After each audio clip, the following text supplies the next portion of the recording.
میرا سوال تھا کہ میں نے سنا ہے کہ جب بندہ وفات پا جاتا ہے تو اس کی روح 40 دن تک آتی رہتی ہے اس گھر پہ.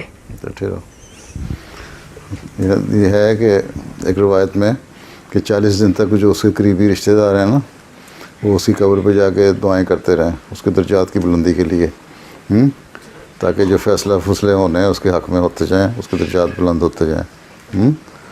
آتی کیا رہنی روح تو چلی جاتی، نکل گئی ایک دفعہ چلی گئی. چند جو بعض تجربے کیے ہیں انہوں نے یہی دیکھا ہے کہ چند گھنٹے تک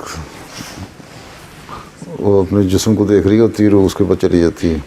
لیکن 40 دن اس لیے کہ 40 دن تک اس کے لیے دعائیں کرتا رہو، اس کے درجات کی بلندی کے لیے، اس کی مغفرت کے لیے اللہ تعالیٰ اس کے ساتھ رحم کا اور نرمی کا سلوک کرے، اس کے درجات بلند کرے. ٹھیک ہے، اور تم لوگوں کی اس مرنے والے کے لیے پیار اور محبت کا اظہار بھی ہوتا رہے.